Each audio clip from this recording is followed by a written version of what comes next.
Thank you for coming.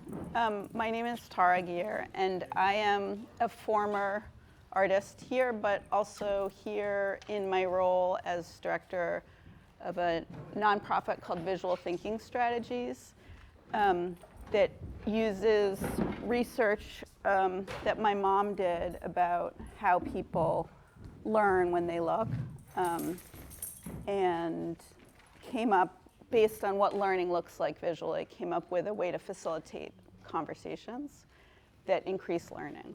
So that's my role as the facilitator. And this is Louise, one of our lovely artists. Do you want to say anything? Just say hello. Okay, okay. So Jess, do you want to say something? Thank you all for coming. Oh, sorry. Oh, I need a microphone. I'm very excited because this is now a trio, including Tara, of three of my very favorite people. I've known Louise and Janis, and there are many collaborations for over a decade, at least the collaboration part. And Tara is a Duck Creek alumni. She had a beautiful show here a couple of years ago. So, and since then, we've started using this VTS practice to help people engage more authentically, I think, with the artwork. So I'm thrilled that you're all able to come and enjoy yourselves. And this is a show that has two artists. Unfortunately, Janis Stemmermann can't be here today, but there is this collaboration that moves through in some pieces that are more one than the other. But we were going to start with a piece by Janis. Is it the sound level? Is it's not loud? It's recording but not projecting. Do you want me to be louder? Yes, please. Okay, I will be louder. So collaboration, Louise Eastman and Janis Stemmermann. Janis isn't here. VTS, the method I'll be using, Visual Thinking Strategies, is just a way to have a group talk openly. There's no right or wrong answers. There's nothing, you don't have to bring outside knowledge. We're just having a conversation as a group to make sense of what we can see, and it's kind of a gift that we can give to the artist, because artists often have to talk about their work but don't get to hear how people respond to their work. So starting with this piece here, which it's just this piece, Louise, right? To down through there, right? Okay, so down through the sticks, up through here, this piece. Just take a quiet moment to look at what might be going on. And if your chair is, you can move your chairs in too if they feel like they're in the wrong spot.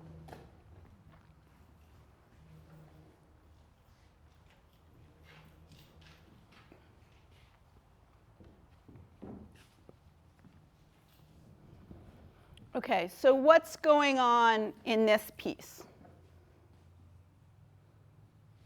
No wrong answers. What's going on in this piece? Poetry, a one-word, big zinger kind of response. Thank you for starting us off, Jess. What do you see that makes you say poetry? I see words. I see combinations of words. And then maybe perhaps the juxtaposition, or the two, printed matter plus the material that it's printed on, feels like a metaphor itself. Sorry. Okay, so thinking about poetry very literally, words put together, and then also possibly poetry a little bit more metaphorically, because there's materials and words kind of coming together in some way. What more can we find? Oh, sorry. I was just going to say that I see a. Hello. I don't think this is on. It's recording. It's not amplified. I see mirroring. That was the first thing I saw. A mirroring of a rhythm that is similar and leads you to kind of try to figure out how this was made. Okay, Casey, right? Mm-hmm. So mirroring, by mirroring you mean this is one side of the mirror and this is the other side of it? Well, there are two things. It's the shapes and the rhythm of the kind of sticks that is similar, but also when down on the ground, those letters are backwards as if they were in a mirror.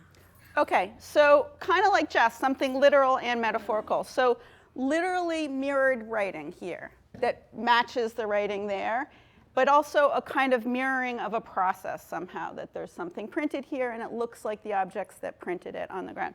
What do you see that makes you say it looks like these printed that?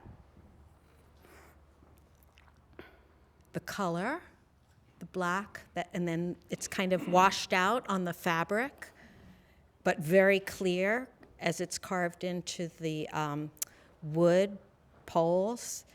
And that in printing, I think that's what happens.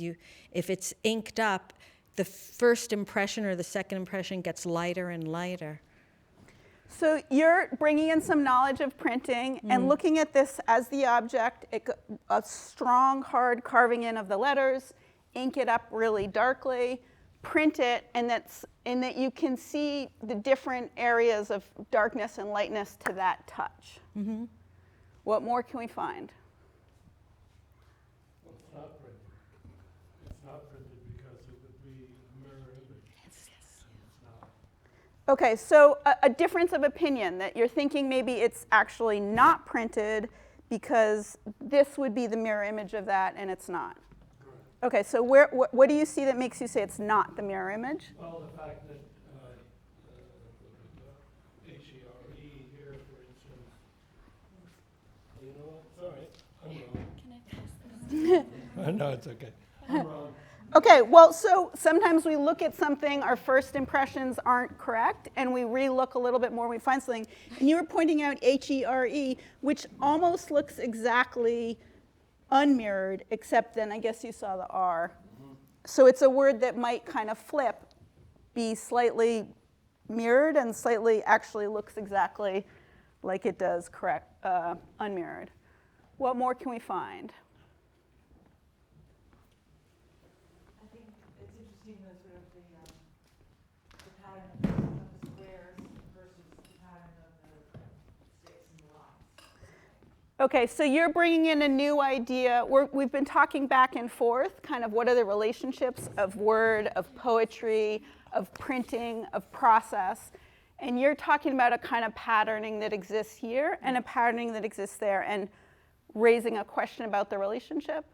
Well, I wasn't so much talking about their relationship as just the piece on the wall, that part of it. Okay. And just sort of what's happening with that in that plane. Okay, so what did you see that made you wonder what's happening here on this plane with that? I just was interested in the way the larger rectangles are working with what I almost see as lines of writings. Okay, so you're looking at these kind of rectangles in the fabric? Yeah. I can't, so pointing out a new element and then calling these sort of the lines. Yeah. And looking at the relationship of those two. Yeah. What more can we find? And I would add that there's the way the quilting sort of follows the lines of the imprints of the logs. There seems to be a relationship there too. Okay, so listening to, what's your name? Margaret. And you're Denise. Okay, so listening to Margaret's sort of bringing to our attention this relationship between the quilting shapes and the printed shapes, you're saying that the printed shapes seem to kind of follow the quilting a little bit. What do you see that makes you say they're following? The sewing on the quilting, like the lines sort of have a relationship to the printed These ones? black log, yeah. Okay, so these like sewing into Exactly. Yeah, okay, so they're following the printing or have a They relationship have with the printing? a lovely relationship to the Okay. printing part. They have a lovely relationship. What more can we find? The writing seems like handwriting, which, while having a consistent, while having consistency, so it makes me think of font, but it is so not font. Okay, so focusing in on the writing, kind of like Jess brought us where she started us, looking at that as being very much like handwriting, but also kind of your font is coming to mind, but it's definitely not font, meaning not mechanical. It's while while I imagine it wasn't made by her hand, that there was some printmaking, it seems like handwriting, which is a relic. Okay, so you're thinking that that it had to be some kind of font, but it has this. No. Well, the actual handwriting, like it wasn't. It makes me wonder if it was actually written by her hand versus it being one step away. Okay, so looking at this and thinking about that immediate relationship of the hand to the letter and bringing that to our attention. Do you have something to say? Yes, I love the supports, the exhaustion of the pots. Okay, so bringing our attention to a new part, the supports, and talking about their exhaustion. What do you see that makes you say exhaustion or? Oh, well, you know, they're wonderfully indentate. They have indentations on the side, you know, and some of them seem a little squished.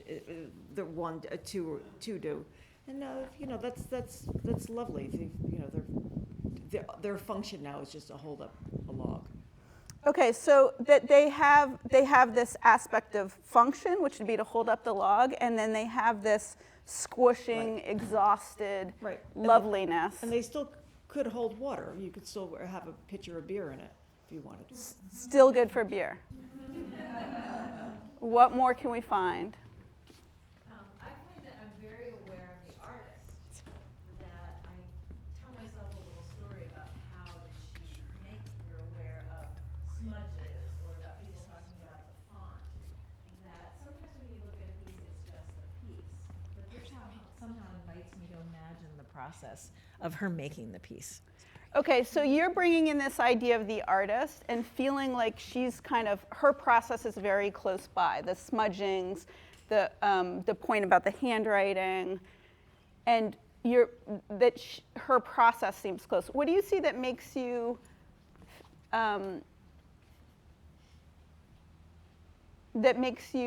feel that process in particular? I think for me it's the smudging, that there's you can see that there was an action taken. It's not just laid down, but possibly rolled or lifted or some movement. Okay, so the smudging implies movement and action, and not clear if it's like rolling or pushing or what, but you feel that force of her. What more can we find? I'm thinking about how the artist has something to say, and it's at the same time sharing feeling, because the quilt is something soft and potentially embracing, And the things on the ground are something that you could trip on or stumble upon in the woods. Okay, so kind of thinking about the meaning of, like, so building on this idea of the artist, but thinking about what her meaning might be, coming up with this contrast of the quilt being like soft and sort of gentling, and then these being things you trip on in the woods. That contrast, what did you see that made you settle on that contrast? The tripping and the comforting. I guess I was thinking, why would you mark on a quilt? And why would you use a quilt to host your marks? And then why would you put things on the floor, in which I'm even watching you walk around it. It's like an obstacle. And I just think that it's a way of making you aware of what's being said in a more body conscious way. Okay, so coming to this through a lot of questions. Why mark on a quilt? Why use this quilt as the surface? Why arrange these on the floor like this? Like, all these questions are leading you to think about what it means to put those words on a quilt and in places where we are bodily having to move around them. What more can we find? So it looks really, interesting, it looks really original because of the smudging, because of like the handwriting. But then at the same time, you're looking at the pieces on ground and the scale, clearly it's like a pain in the ass to print with these logs. You know, that's sort of, it looks like that's almost what the ceramics are doing. It's like, this is, it may look easy. Like in some ways it feels a little bit like an artist flex, like, yeah, it looks easy, but like all the carving, all the whatever it is, you know, but it has this kind of, yeah, almost provisional. Like it was just, yeah, we just whip that out and you look at it, the, you know, like quilting, all this stuff, there's so much labor. It's sort of like showing all that, the weight of the process, I guess. So maybe there's things that we might immediately identify as provisional, quick, easy, unlabored, and the quickness of the printing or the smudging gives that air, and yet she's also laying out a huge amount of the kind of relics of a process. All the weight of the sticks and the exhaustion of the things that have to hold them up, and both making something that appears like a tossed off thing and also laying out all the evidence of the labor that went into it. What did you see that made you say she was flexing? But showing, it's like really like, you know, people talk about showing the work, but actually showing the work, you know, the physicality of it. Like that she was lifting Yeah, and printing Yeah, and the sewing. gravity of it, the literal gravity, you know, involved. The literal like physicality Yeah. involved in that labor. What more can we find?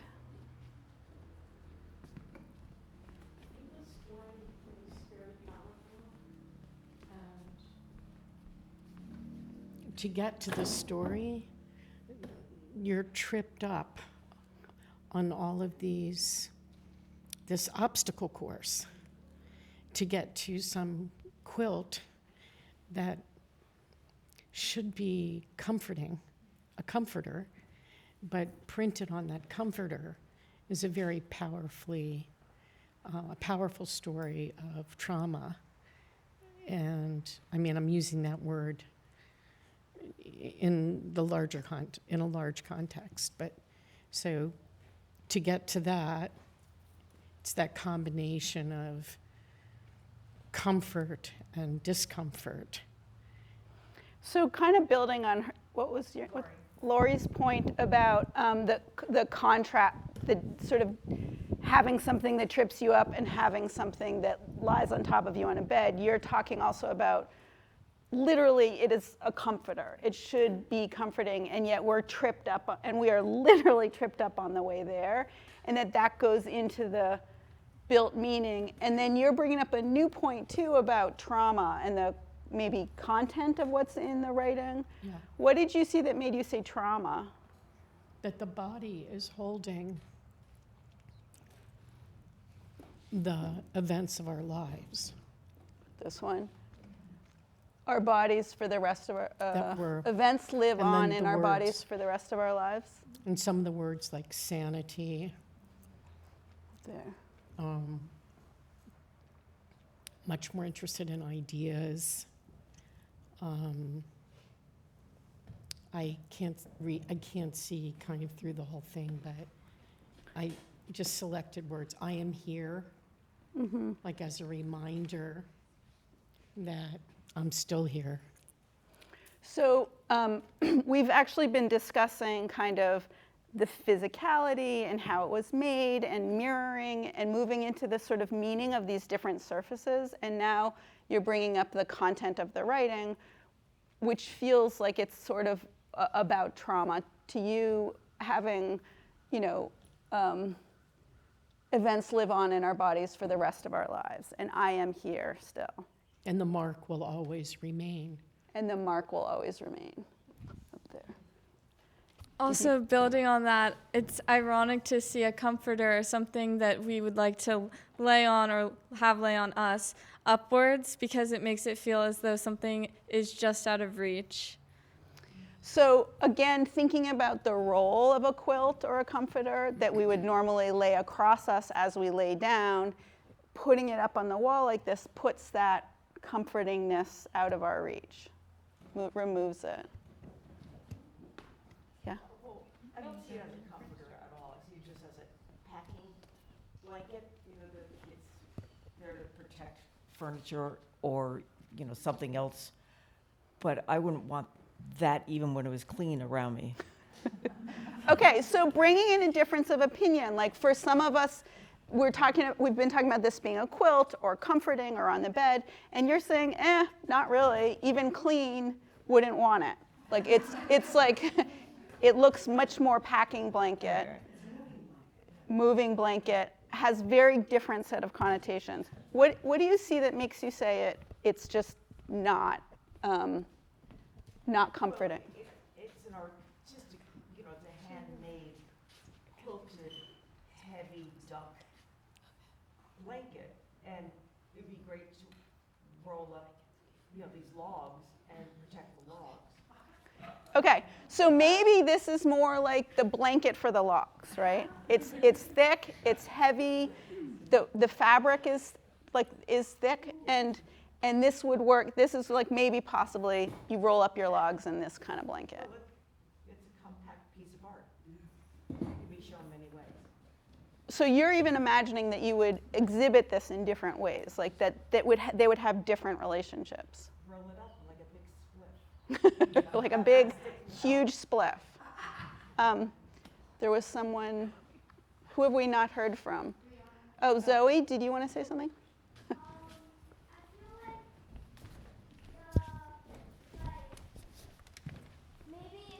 If those are like a blanket on the wall that you can't reach, or a packing blanket on the wall that you can't reach, then it's like the logs that you can reach, and I wonder what that means.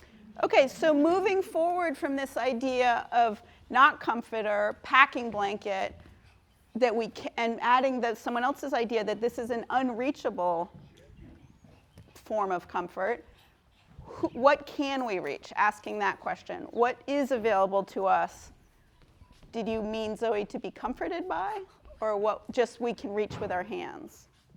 To be comforted by. If you don't have the comfort, because it's on the wall, then we have no longer. Okay, so it becomes a question if comfort is moved out of the way, what do we comfort ourselves with? The lumber? The sticks? The words. The words? It could be, I feel like the sticks represent a bit of whatever the trauma was, that something fell apart, right? And so maybe and they're talking about continuing on, maybe it's that they take these sticks and start rebuilding, start moving on. Okay, so building on the idea of trauma in the words that someone raised, and also bringing the idea of where do we find the comfort? Is there some way that we scoop this up? Is that what you're? Or rebuild. We rebuild. How do we start over? Okay, so that somehow this sticks on the ground is reminiscent of a beginning of a building effort. Right, but also it represents whatever broke or fell apart. Okay, so something broke, and if there's a narrative of the story, Not like a physical thing, but yeah. that there was a past where something was broken, there was a trauma, and then this is when we start the rebuilding, scooping them back up. What did you see that made you say that this is where we start the scooping back up? Well, I was following up on what she said and the questions you were asking of how do we comfort ourselves now? And you were actually scooping the sticks, so It's my just made me think that. So asking these questions, as the group comes up with these questions, asks these questions, moves along these thought patterns, and we're thinking, if not comforted by the quilt, is there a way this is the beginning of rebuilding? What more can we find? Perhaps they look burnt. So, there's a lot of tradition in writing something down that you want to throw away and burning it. Okay, did the sticks look burnt? It's just possibly that. Yeah, so looking at these in a different way too, like bringing up a new set of possibilities that they look kind of burnt, and that would bring in sort of ideas of when you burn something that you want to get rid of.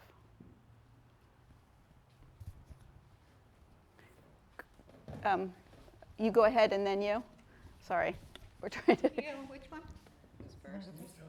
Yeah, I've just been trying to read it as a continuous thing, and it holds together as a continuous idea. If you start over here, it's ideas of healing have passed. I'm much more interested in ideas of sustaining life and sanity. Okay. That way? I'm afraid I'm going to. Allow us to that allow us, guide us to continue on. And that's kind of one discrete idea. And then the mark will always remain important, how it physically interacts with the object. Events live on in our bodies for the rest of our lives, which is really nice because it goes from a kind of physicality to a more metaphysical, does a metaphysical flip. And the last part also holds together. So it's a nice cohesive piece that talks about materials and immaterials. So building on an idea of things that are holding together and not holding together, you're actually talking about this being cohesive, and the content is cohesive, and also a kind of spectrum from very physical to metaphysical in terms of our meanings. What did you see that made you say physical and metaphysical? I think just content again. The notion, I think you have to start looking at the branches. If you're reading, the mark will always remain important, how it physically interacts with the object. And the engravings or the carvings are much more physical interactions than the printed impression on the material. Okay, so there's like physical mark making and impressions on the material, and then meaning of the words moving from physicality to metaphysicality. That works together, that's all. You know. Works together. Yeah, sorry, can we? Good job, Jess. I was in a similar vein because it's taking me this long to actually start to see the words, because first I was just taking it all just visually. But it kind of strikes me that in a way she's describing what she's doing with the piece. But, you know, the mark will always remain. Like it's actually a description of the work. Okay, so looking at the words less kind of as poetry or as mark of trauma or as a cohesive whole, but as a reflection of the process. Exactly, yeah. So you were reading this one, the mark will always remain. Important, how it physically interacts with the object events, yeah. Okay. Yeah, and then taking that on to further, to a more, you know, metaphysical events live on in our bodies. This is like representative of that idea. Yeah. You mean this literally is like the bodies it's living on? Mm-hmm. Or this is? Like that is representative of how we are affected by things. Like, so our bodies are marked, are printed with these different events. Exactly. Okay, one, yeah? Which one? This one? I was going to say, building on what you said about the works looking burnt, it feels as if, even more so that it's burnt because of the pottery at the bottom and the matte glaze. It makes it look like the aftermath of a home burning down or something of that nature. And then it says the mark will always remain. So it makes me feel like this was a home that part of it will always exist, but the basic structure of it is gone, and this is the aftermath. Okay, so using the idea of this having been a structure that fell apart, and also that it looks kind of burned, looking at the mattness of the ceramics, and thinking about a narrative of something having been burnt, a home being burnt, and this is how it lives on here as this artwork. Is that what you meant? Right. What did you see that made you say this is how it lives on? Just Because it was curated in an unnatural way. The wood should not be on the ground like how it's placed, and then the quilt shouldn't be upright. So it's intentionally placed there to show that whether it's a house or a person, it is meant to be continued. Or a poem. okay, so just the oddness of the placement gives you that sense of things being put together to survive, to live on in that form. Reversing kind of where things go from the quilt to the sticks. All right, any one last, Sitting here looking at this, I thought maybe the actual quilting was done after the printing, because there's parallel lines there, and then they kind of hold up the printing part, the sticks that are the way they're printed. There's something about the stitching that kind of keeps it supported. okay, And made me think that maybe the quilting was done after it was printed. okay, so thinking really closely about the process on this object here and noting these lines as supporting the sticks, and so wondering if she printed first and then sewed those lines beneath to kind of hold them up in some way. And to maybe comfort the sticks that are printed, because each stitch, each line of stitching is keeping those sticks in place on the surface. Okay, so going back to the question of what gets comforted, you're thinking of this stitching as almost comforting these sticks. Okay, should we switch to another one? Yes. Thank you, that was, all right. What's going on here with this piece here? Zoe? Go Zoe. The bricks are falling out of the quilt. Okay, she said the bricks are falling out of the quilt. So what do you see that makes you say the bricks are falling out of the quilt? Well, because on the quilt there's like brick pattern, like the rectangles are like the shape of bricks, and then like in the middle, like the star is like has like a brick fabric, and then like on the ground, like there's the bricks that like came from the quilt. Okay, so looking really closely at this brick shape, brick texture kind of fabric in the center star, and then that gives you the impression that the bricks are coming right out of this quilt. What more can we find? Seems to be replication of the patterning. If we were to flip the bottom and press it to the top, if we were to flip those 5 rows, and do that, Okay, it almost looks like it would be a printing of that on that Okay, upside down. so thinking of these as like things you could print, if we flip them up, it looks like they're printing along the top there.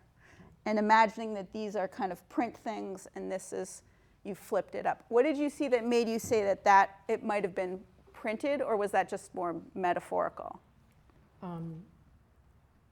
It's kind of a reverse coloring. Printed would be the metaphor, but the coloring is reversed. Okay, so not literally printed, but if those colors were kind of, they're the reverse of these colors. Okay, what more can we find?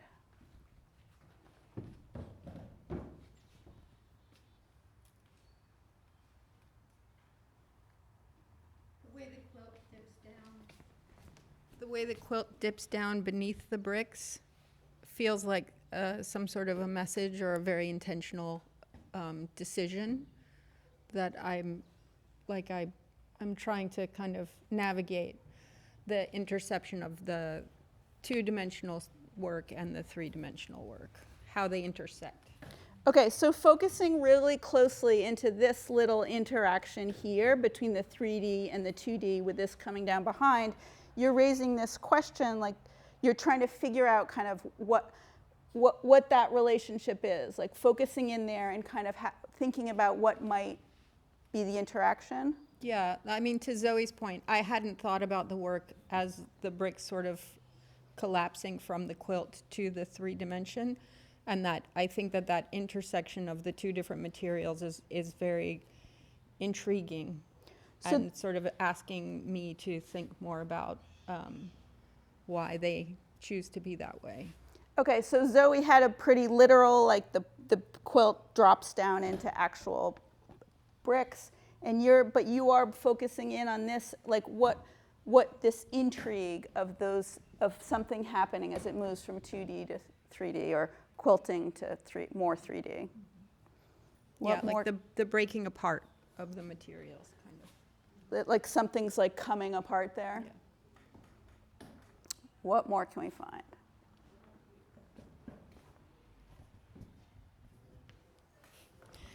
The intersection also resembles a compass to me, and some kind of direction pointing to maybe southward, and how that connects to the bricks. This here is the compass? Yes. Which way is south? Down. Okay. So that it's pointing, so if this is a compass and it's pointing south, it's pointing towards the brick. So going with Jess's focus in on this area, thinking of that kind of, that there's an element of directionality. What did you see that made you say it's pointing south? Because of the intersection between the quilt and the bricks, there's an emphasis on the bottom portion and not so much on east or west. Okay, so these ones are like these are less in focus because there doesn't have this, what Jess called the intriguing kind of changing of materials right there. Changing of the guard. What more can we find? Miranda? At the bottom, it's like the beginning of a brick wall. But then because it moves from hard material to soft, and with the unfinished edges on the top, a brick wall divides one thing from another. It keeps some things out, and this is like an anti-wall. Okay, so we've been kind of talking about looking kind of from this way, from the top down, and you're actually looking the reverse, from the bricks up, and looking at this, thinking about brick walls, what walls do, and then if you move up from this brick wall to those rough edges and stuff, it feels very unwall-like, anti-wall-like. It feels like the opposite of a wall. The opposite of a wall. These were the raw edges you meant there? Yes, and on the sides too, how they're not even. All the way through up here. What did you see that made you say anti-wall? It feels like an invitation, and where there's two different depths of brick too. So there's here. the 2D of the wall and the 3D of the bricks, but then within the bricks, there's even more dynamism and a kind of an invitation to come further in. Okay, so pointing out that it's not just, we had previously been talking about quilt and brick, but you're saying there's even one set of bricks and another set there, like behind, and so that there's something about an invitation, these kind of patterning, the rhythming, moving back is a sort of invitation in that goes with the anti-wall. Wait, Peter? Hold on. Peter and then you. Sorry. So I'm immensely attracted to this piece. Like, it's tactile to me. I want to be next to it. I want to stare at it, which I think is really fascinating because it's made up of almost nothing. It's repeated shapes. I think that there's something about the fact that there's a sort of a minimal use of variety in it that makes it incredible because you start concentrating on different things. The fact that the repetitions are glossy and concrete at the bottom in the bricks, and then they move up to a different tactile world entirely. then there are also subtle variations in that in the repeated form, right? I mean, the star is made out of red, and the blue. This star? Yeah, is made out of the same shapes, but it's surrounded by blue. So you start appreciating different aspects of it. There's blue on the brick as well. Down. And there's just something about the limitations and the slight permutations of the limitations that make it incredibly appealing to look at. Okay, so starting with just like a feeling of total attraction and the appeal of this and wanting to be next to it and having the kind of desire to be next to it, but also pointing out in some way the nothingness of what the initial kind of, like what the initial pieces are of this puzzle, and that you take things so barely different from each other, these like pattern of triangles that at first just look like it's red and white triangles, that I think being the kind of very little initial material, and then using all these variations, slight variations, so that you start seeing the differences, like very subtle differences of what's shiny and what's not shiny, and where there's blue and where the patterns change. Yeah, And then if there's a musical analogy, it might be Philip Glass or Steve Reich, something like that. Just these sort of evolving but similar cells of things. It's also without meaning. There are no words. It's not representational. And it's not abstract either in the traditional abstract sense. So bringing in a musical analogy and thinking about like Steve Reich or Philip Glass, like having modules that repeat in slightly different ways. And also talking about sort of abstraction broadly, not exactly abstract, not exactly, what did you see that made you say it's not abstract? Well, what I was thinking of was traditional American abstraction from 1955 to 1965. You mean like painters? Yes, exactly, yeah. Okay, so. But on the other hand, it's devoid of meaning, more or less. In other words, traditional meaning with a capital M. Okay, so also noticing what's not here, like not the words, not the meaning, capital M, not abstraction in a kind of classical 1950s painter sense. Did you want to? I think what makes them feel less abstract is they're very symbolic. They're kind of totemic in how I respond to the repeated shapes. And the triangle, the star have meanings that are kind of familiar. Okay, so kind of in thinking about what we see here, it could be almost totemic, a little bit different than what Peter's saying. Totemic, or stars have symbolic meaning that we call upon, and these are images that we've seen before as symbols. As do bricks. For me, it conjures up home and construction, and this feels very deconstructed. Okay, so going to kind of to the bricks and thinking about them as being part of a constructed home, but there's some act of deconstruction happening here. What did you see that made you say deconstruction? I think just the unfinished edges and the unfinished nature of the whole piece. Not unfinished as in the artist stopped partway through, but inviting in. It's not finished in a conventional way, so it invites in new interpretation.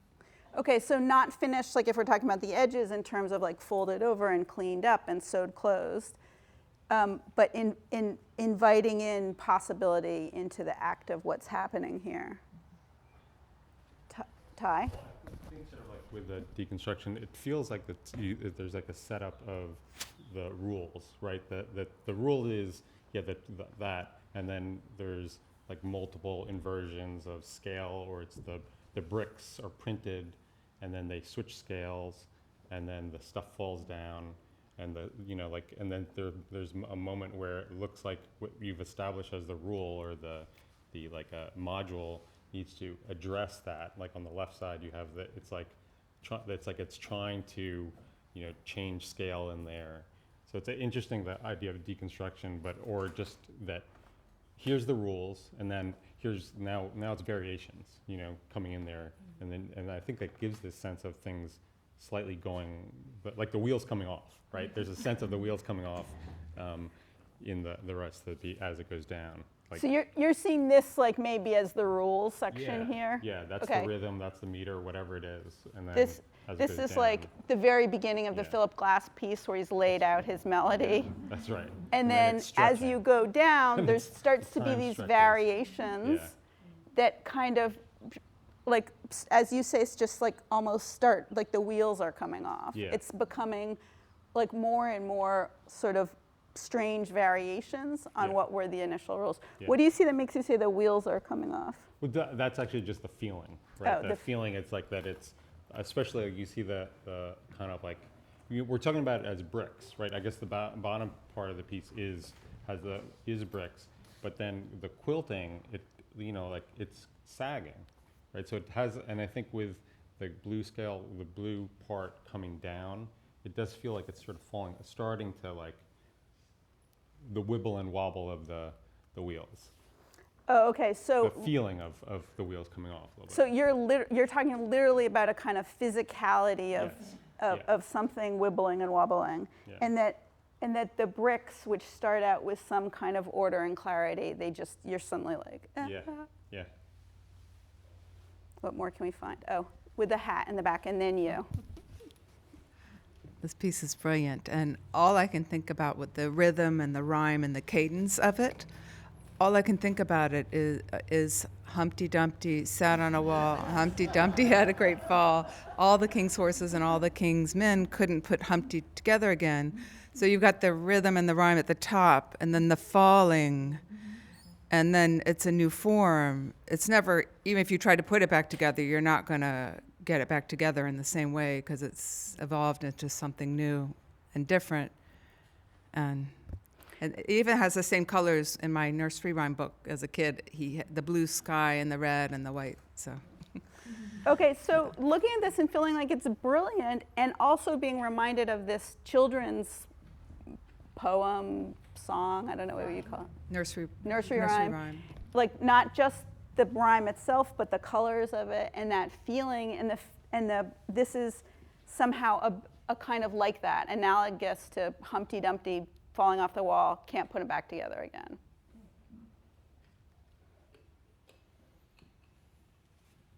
What did you see that, besides the colors, that reminded you of that? It's just... Well, it feels like the castle, you know, it's kind of castle-like, and it feels like a type of rhyme, and it's kind of like a nursery, you know, it's kind of feels like a child's nursery, the building blocks. Okay, so like that there's a kind of castle, that there's building blocks. You said before that there's bricks, and that somehow there's also that falling off the wall part too. What more can we find? I noticed that there's a play with scale, and when the bricks get bigger, there's also an introduction to a diagonal pattern. This one? A little bit to the right, like The printed ones? Yeah, This? that brick just seems to be playing with scale from the smaller printed bricks. So like you're kind of looking at this moment here and thinking And of on like the other side, yeah, there. So like where it's small brick here and then a bigger diagonal brick, and then it's starting to play with scale of those diagonals. It sort of flip-flops for me. Then I become aware of the layers of meaning from brick to printed brick, and then smaller brick, bigger brick, and construction. So kind of to Peter's point about when you get taken into these small moments, you start noticing these little differences. Like sort of you start with a similarity, both diagonal bricks, but there's these little unevennesses of size. And Maybe because of the scale shift, that the diagonal is just more prominent in that section. maybe it's standing out more To the because right, of yeah, like in the center. this? Yes. Or all the way in yes, the center? That. Okay, yeah, and these you're calling the printed bricks, and they stand. You start to really notice Well, them. there's the there's the red and white, and then there's the fabric that's printed brick. And so that's like, I look at that as printed brick. Okay, so this section being the printed bricks, and then this being like just red fabric and white fabric. Just a tradition of red and white. And what do you see that makes you say these are the printed bricks? I think I'm more confident about saying that they're printed bricks because the smaller printed brick on the, say, look at the blue in the bottom, on the south side of the blue, a little bit over to the right. That's, yeah, right there. That looks to me like made, like that's fabric that's been printed brick. And then there's, so it's just more of it just, the meaning gets like a kaleidoscopic. So there's like, as you look at all these different ways of making brick shapes, there's a kind of kaleidoscopic magnification of all these different, possibly printed, some fabric bricks. Yes, and the smaller one makes me more confident about the larger one being bricks, but I might be wrong. Jess, did you want to say something? Yeah, I mean, first I'll just quickly say, like, this is what I love about VTS is I've been living with this work for over a month, and to be able to hear someone else kind of processing what it is. But I think that what kind of came to mind for me when Alice was describing the situation was that you have the quilted red and white, and it's got this very vertical and horizontal line throughout it of the raw canvas. And then when you introduce the printed brick in the center, those lines start going diagonally and start to kind of break down that very structural kind of also what Ty was saying is like, you know, you have this regularity, and then the rules of the game change dramatically, and kind of maybe some sort of chaos starts to ensue. But again, like, then you have, again, the printed brick, the smaller printed brick going in diagonals. It's yeah, you get this sort of feeling of like that scale change and the rhythm being upset and kind of taking on maybe like a more meandering or spontaneous organization. So still, like, building on this as kind of what Ty said with the rules, but you're talking about the architecture split up in here by these lines. Right. That starts to disappear, and then it's like the game has changed, and like there's something more meandering about the relationships or the path that we take. It starts becoming more various. Were you going to say? The more I look at it, I see that the printed brick is a form overall. Like there's an overall shape of the star that's repeated. Okay, so as we look more and more at this, and Jess is talking about looking at it over the course of a month, we're seeing more and more variation as we look. You had something to say before? Well, earlier I was also going to say it reminded me of a nursery rhyme. So the same one? Or actually, yes, the same one came to mind, but it does make me happy, this piece. It reminds me of childhood, or somehow I'm enjoying looking at it very much. But then I'm interested, I'm noticing how downstairs, down there, some of the way they're placed, some of them really create this 3D effect, which is interesting. In like that row. Like this one? Yeah, and over here on this side. So suddenly you have this depth happening.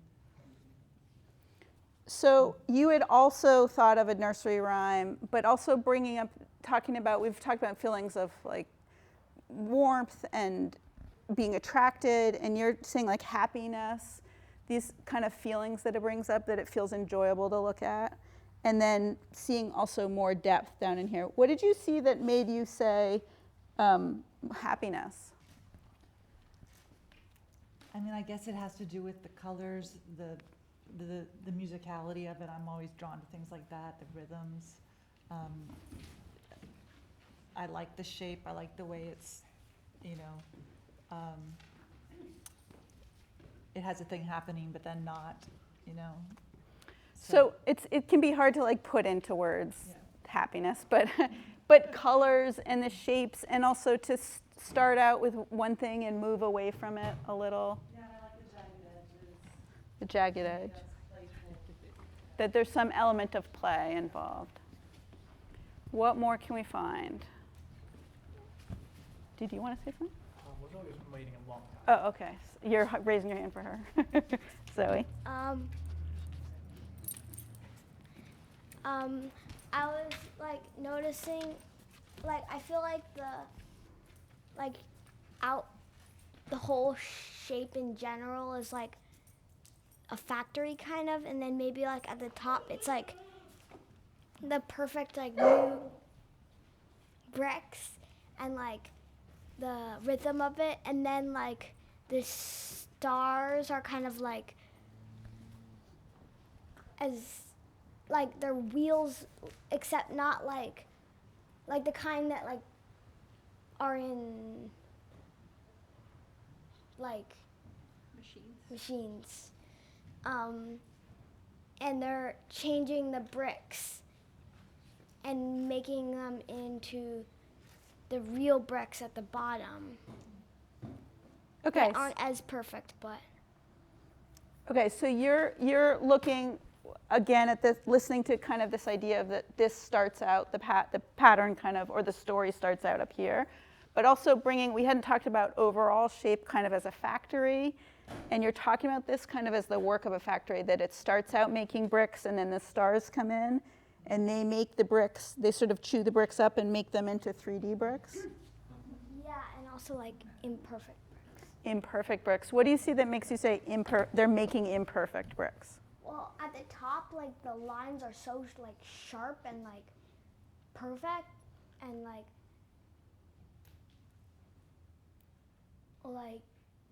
they don't seem real. And then at the bottom, there's paint splotches and it's like not even. Okay, so you're bringing up, we've talked about like patterns and undoing patterns and kind of paths and rules, but you're also talking about kind of what's real and not real in terms of perfect and imperfect. Like these are so perfect as to seem unreal, and then it comes down here and all this splotchiness feels much more real to you. What more can we find?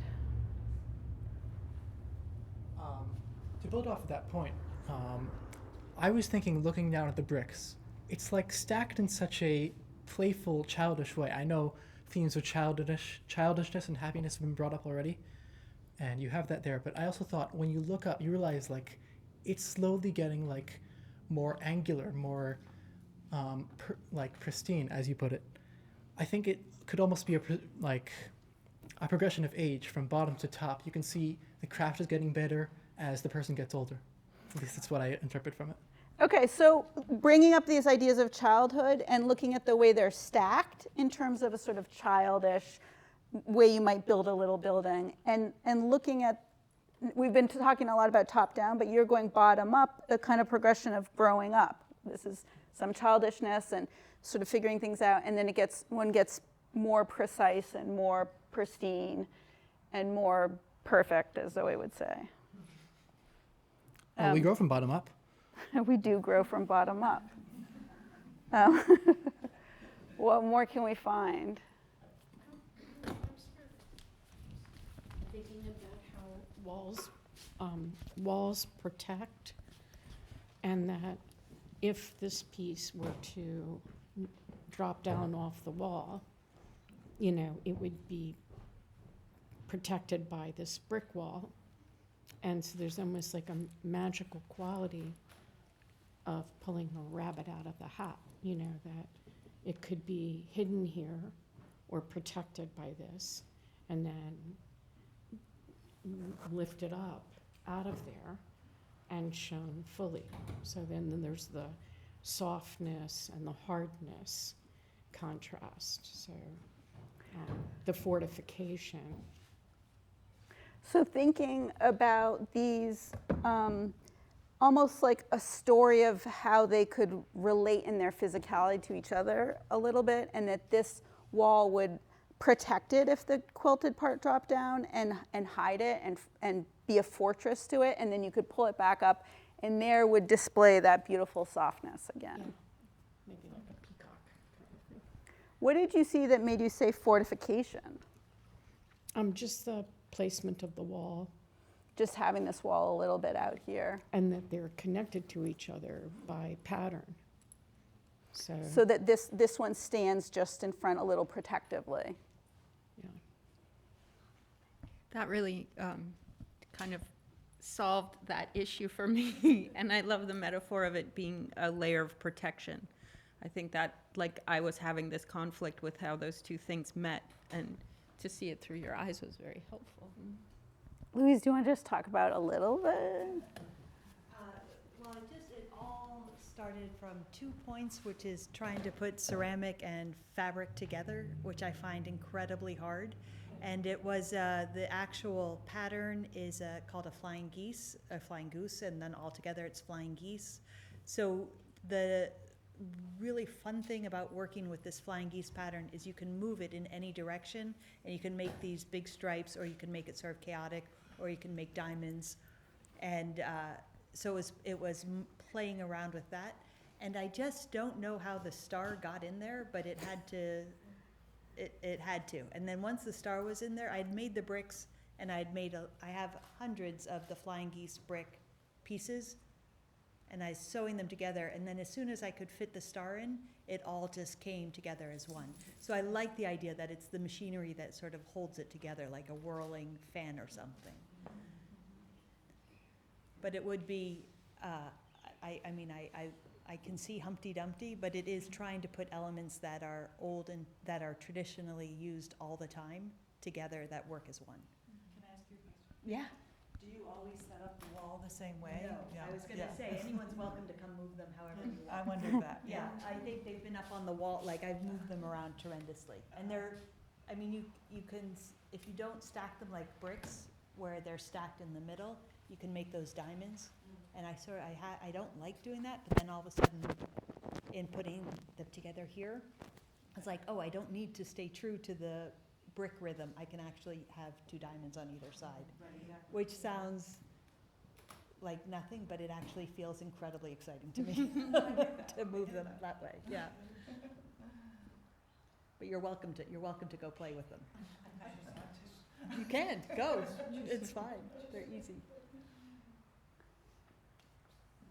Thank you. Thank you. Thank you all.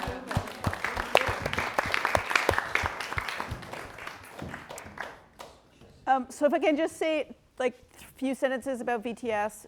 So my mom was interested in the 60s, not in what experts said people should know about art, but what actually people said about art, responded to art, thought about art, hated about art. So she started doing these interviews where she'd just say, talk out loud about what you're seeing. And then she ended up doing like tens of thousands of them with her research teams over time, and then broke them down into every possible thought unit and laid out the progression of learning from I've never looked at art before in my life to I am Arnheim and I've spent my entire life looking at art. And what happens in that process? What are all the things people do? And we focus a lot on content in education, that you know the artist, that you know what they think. And what she found was that the majority of viewers are not interested in those things, don't engage with those things. And she originally was working with museums trying to widen their audience. If you want to widen your audience, you have to find ways to talk that include people who might not have a PhD in art history. And what does that look like? And broadly speaking, her over time, initially it was a museum education thing, and she worked at the Museum of Modern Art, and when she showed them that they were not teaching anyone anything, it took them her 6 studies to have them believe it. The head of education, Philip Yenowin, quit to start a nonprofit with her. And they were working in museums, but all these school teachers came back saying, I'm seeing critical thinking in my students when we do this. I'm seeing them link their ideas to other people's ideas. They build on people's ideas. They're talking more about what they see. And in the 40, 50 years that VTS has been practiced, and almost every museum in the United States, but all over the world, we found that the skills learned looking at art transfer to other areas. So now it's being used. The most recent thing is there's 30 medical schools, including Harvard, using it because they have students coming to them that people's lives depend on them understanding what they see, reading rashes, reading people's pallor, reading CAT scans, and they don't have the visual skills to do that. So we are now practicing with medical students. We actually have to do it with scientists now a lot too, because it turns out that visual thinking skills are not innate. You have to practice them, and you have to usually practice them with a trained person, otherwise they do not grow. And there's a lot of visual thinking skills that people need to have to understand what they're looking at. And in the world we live in now, which is so visual, those skills are incredibly important, and this practice that you're doing today is incredibly important. So these kind of conversations, what you just did today, if you do those, for example, in a school with children over the course of the year, 10 sessions looking at different artwork, you can see them steadily building visual thinking skills. And then when they go to medical school, they won't need to talk about art anymore. On the flip side, having made this work and knowing Janis who made this work, we're both, the materials and the process are what drives us. And so for me, once the materials and the process are done, it's over. So to hear what people, like how people have brought poetry and trauma and words and meaning to Janis's piece and the joy and the nursery rhymes to this piece, it's unbelievably satisfying. And it makes me now want to live with this work some more. Like I have, it's opened it up so it actually becomes something more to me as well. And you were all like unusually amazing audience, like really looking and thinking and building on each other's ideas. So that was really fun. Thank you all so much.